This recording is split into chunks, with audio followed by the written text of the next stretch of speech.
Deux méthodes pour bien éduquer son enfant. La première méthode, c'est de lui montrer et non de lui dire. Vous savez, les enfants ont cette manière ou cette facilité de faire ce qu'ils voient au lieu de faire ce qu'on leur dit. C'est facile pour eux de faire ce qu'ils voient au lieu de faire ce qu'ils entendent. La preuve, si vous dites à un enfant n'insulte pas et que vous passez le temps à l'insulter, ne vous inquiétez pas, il va insulter. Mais si vous n'insultez jamais cet enfant, je vous assure que même s'il va à l'école et que là-bas on l'insulte, il ne va jamais insulter parce que chez eux, chez lui, on n'insulte pas. Chez lui, on respecte les gens. Chez lui, on connaît l'importance du langage. La deuxième méthode, c'est de l'encourager. Arrêtez de minimiser les efforts que vos enfants fournissent.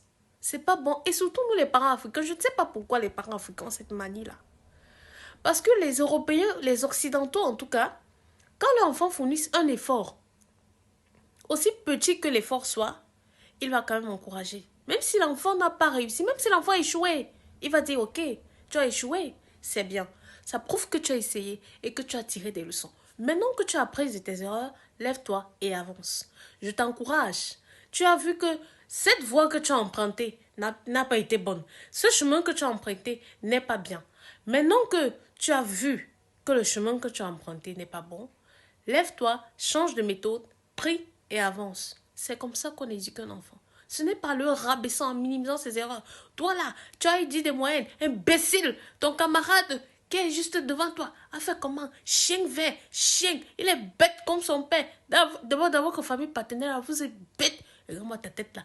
D'abord, ta tête là même, quand je t'ai vu, quand tu t'es accouché, j'ai tout su que toi, tu ne peux rien m'apporter de bon dans ma maison. Ça, ce sont des mots qu'il faut éviter de dire. Un enfant n'est pas forcément né pour réussir à l'école. Je sais que quand je dis ça, ça choque beaucoup de personnes. Mais sachez que un enfant n'est pas forcément né pour réussir à l'école. Il y a des enfants qui échouent à l'école, mais qui réussissent dans leur vie. Et ils réussissent même plus que ceux qui ont réussi à l'école. Faites très attention. Prenez soin de vous et surtout de vos enfants. Le troisième point que je vais vous donner en bonus, il faut beaucoup prier pour vos enfants. Parce que vous savez, ce monde est fait de spiritualité. Ce n'est pas que fait de physique. Parfois, les enfants ont des problèmes. Parfois, ils font des choses, ils n'arrivent même pas. Tu vois, un enfant va à l'école, il n'arrive pas à comprendre ce que le prof dit. Pas parce qu'il est bête. Peut-être parfois, c'est un problème spirituel. Donc, avant de l'insulter, le traiter de bête, de feignant et de con, comme son père, souvent vous allez même jusqu'à lui dire que quand il est né, on l'a échangé à l'hôpital. Que l'enfant, ce genre de choses-là ne peut pas sortir de votre famille. Ne dites plus ça. Priez, montrez-leur au lieu de dire et surtout encouragez leur effort. Ça, c'est une très bonne éducation.